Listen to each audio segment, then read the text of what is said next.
Avvallari bekat deganda tanavvul qiladigan, kofe ichadigan yoki narsa sotib oladigan do'kon hayolimizga kelardi. Bugun esa nafaqat poytaxtda, balki Yangi Hayot tumanida yo'l infratuzilmasini yaxshilash borasida amalga oshirilayotgan ishlar o'z natijasini berib, mazkur masalalar ijobiy yechim topmoqda. Mazkur jarayonlarga fuqarolarning munosabatlari qanday? Ular qanday fikrda? Keling bugun shu haqida bilib olamiz.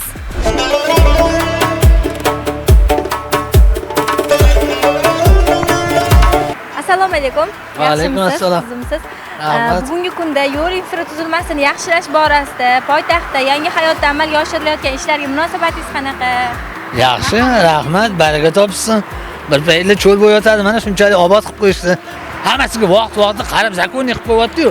Hamma narsa ko'rinib turibdi. Barpo-ma chiroyli ko'chalarimiz, gullarni qarang, hammasi chiroyli.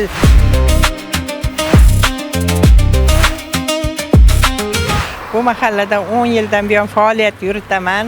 Ozgina shu ko'chalarimizni kelib chiqishini gapiradigan bo'lsak, hozirgi holati juda ham chiroyli. Astronom bekatlarimizni hozirgi holati juda ham nur ustiga a'lo nur. Chunki men bu ba'zi bekatlarda yonlarida kafelar yoki magazinlar boshqalar bo'lsa, chalg'itardi ham o'tlarda boyaga osh-ovqatlarni, sigaretlarni tashab ketish holatlari juda ham ko'p bo'lardi. U ko'pchiligiga yoqmaydi.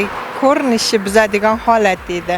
Hozirgi mana shu holati har taraflama chiroyli. Insonlar kelib o'tirishadi, o'rindiqlari bor, bir yaxshi. Yonida o'sha nimalarni tashiydigan, chiqindilarni tashiydigan nimalari bor.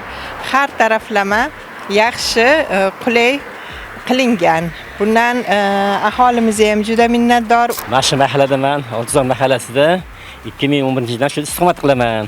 Mana shu 2011-yilga qaraganda hozir 2026-yil 15 yil bo'libdi. Ko'chamiz juda chiroyli bo'lib ketyapti, obod bo'lyapti.